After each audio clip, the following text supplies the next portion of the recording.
Good morning everyone समस्त मोर नमस्कार मु दशरथ तो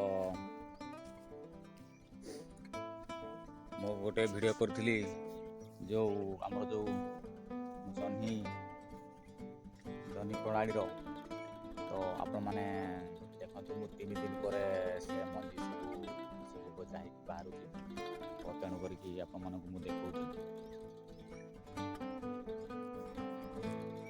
तो काम एत व्यस्त थी मु भिडियो किसी करें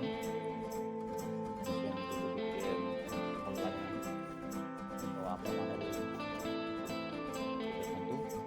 देखो जो मंजी लगे 3 दिन पर प्रत्येक मंदारे गोटे गोटे बाहरी तो चलतु आम देखा कमी बाहरी देखु प्रत्येक मंदारे गोटे दुईटा 3टा लेखा लगेचु किंतु गोटे दुईटा सेमती बाहरी तो देखु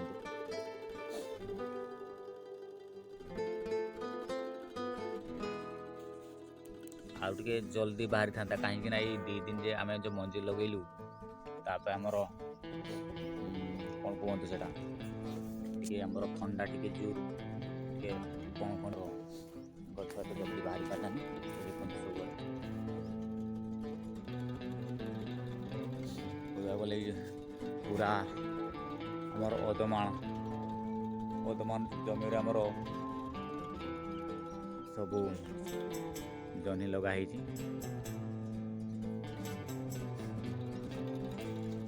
देखते ये मंदारे बाहरी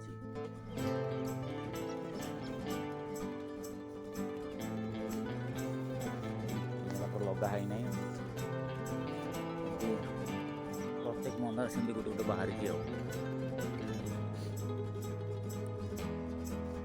तो आमर एपटे आम बिलाती लगेचु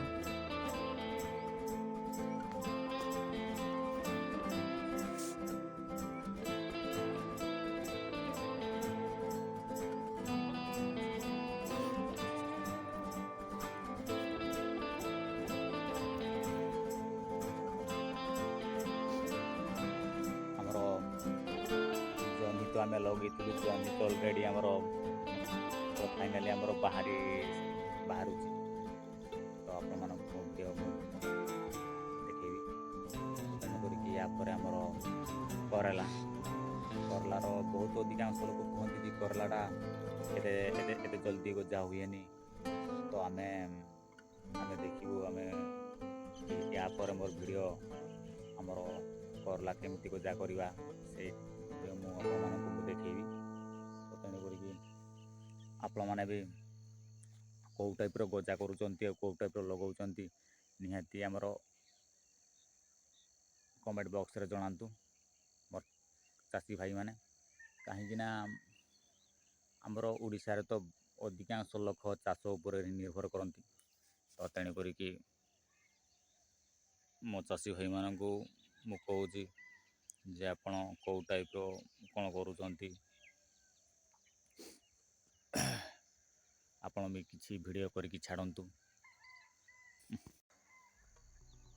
तो तेणुक मो काम सारी पारु नहीं तो मत दुख लगुच मोर जो आउ अलग एक्सरसाइज मु किसी वीडियो मु किसी वीडियो कर देखी पारु नहीं कहीं मु चाष ये कम ओल्लि जेहेतु मत चाष कम कहवा गले गछ जिते पर्यंत आम सब मंजी न रुईचु तो मत फाँका सेमती किसी मिल पार ना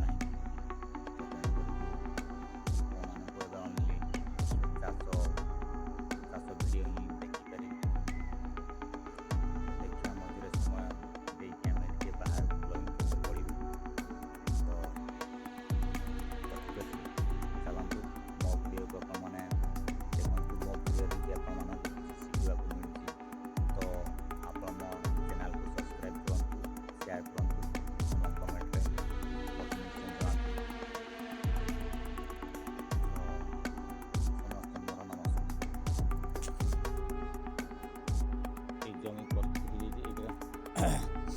এইটাରେ ଆମେ ତରଭୁଜ ଲଗେଇବୁ।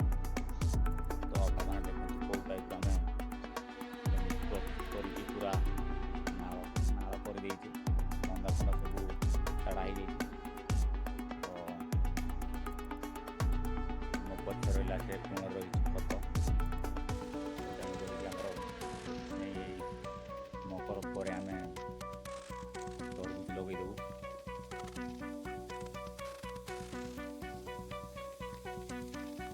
ଆଉ ଆପଣମାନେ କେଉଁ ଟାଇପ୍ର ଆପଣଙ୍କର ଚାଷ ଜମିକୁ ଆପଣ ପ୍ରସ୍ତୁତ କରୁଛନ୍ତି, ଆମର ମର୍ଜିଂ କରୁଛନ୍ତି ନା ଏମିତି ମନ୍ଦା ତାଡ଼ିକି ଆପଣ କରୁଛନ୍ତି, ତ ମେସେଜରେ ନିହାତି ଜଣାନ୍ତୁ। କାହିଁକିନା ଆମେ ନୂଆ କରିକି ଆମେ ଚାଷ କରିଛୁ, ତ ଆମେ ଚାଷ କଲା ପରେ ଆମେ ଜାଣିପାରିବୁ ଯେ ମର୍ଜିଂରେ ଭଲ ଅମଳ ହେବ, ଆମର ଡାଇରେକ୍ଟ ମନ୍ଦା ତାଡ଼ିକି ଭଲ ଅମଳ ହେଇପାରିବ। ସେଇଟା ତ ଆମର ଏଇ ସିଜିନ୍ରେ ଆମକୁ ଜଣାପଡ଼ିଯିବ।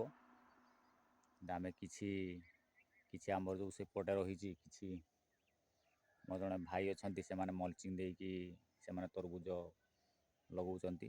ତ ତେଣୁ କରିକି ଆମେ ଏଇ ମନ୍ଦା ଅନୁସାରେ ଆମେ ମଞ୍ଜି ଲଗେଇବୁ। ଏଇ ବିଲଟା ପ୍ରସ୍ତୁତ କରାହେଇନି ଏବେ ସୁଦ୍ଧା। ଏହାପରେ ଆମେ ଏଠି ଆପଣ ଦେଖନ୍ତୁ, ଏଇଠି ଧାନ ତଳା ପକେଇବୁ। ତ ତେଣୁ କରିକି ଏବେ ସୁଦ୍ଧା ଆମର ତଳା ପକା ହେଇନାହିଁ, କାହିଁକିନା ଆମେ ଏଇ ମକର ପରେ ଆମେ ତଳା ପକେଇଦେବୁ। ସେ 3 ମାସିଆ ଧାନ ଆମେ ରୋଇବୁ।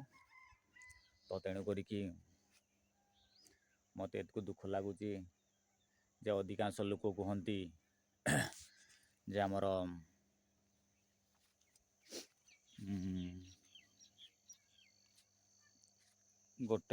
ଗୋଟେ ପୁଅ, ଘରର ଗୋଟେ ପୁଅ ହେଲେ ବହୁତ ଶାନ୍ତି ଲୋକ କୁହନ୍ତି, କିନ୍ତୁ ଏଇଟା ମୁଁ ଭୁଲ ବୋଲି କହୁଛି। କାହିଁକିନା ଆପଣ ଦେଖନ୍ତୁ, ଯେତେ କାମ କଲା ପରେ ବି ଏ କାମ କହିବାକୁ ଗଲେ ସାରିପାରୁନାହିଁ। କାହିଁକିନା ଆପଣ ଦେଖନ୍ତୁ, ଏପଟେ ଚାଷ କରିବ ନା ଘର କଥା ବୁଝିବ ନା ସେପଟେ କ'ଣ କରିବ। ଯେ ଆମର ଘରର ଗୋଟେ ପୁଅ ହେଲେ ବହୁତ ଶାନ୍ତିରେ ରୁହନ୍ତି, ସେଟା ମୁଁ ମିଛ ବୋଲି କହୁଛି। କାହିଁକିନା ଘରେ ଆଉ ଗୋଟେ ଭାଇ କି 2 ଭାଇ ରହିଲେ ବହୁତ ସୁବିଧା। କାହିଁକିନା ଏକଲାରେ ବହୁତ ଟେନସନ୍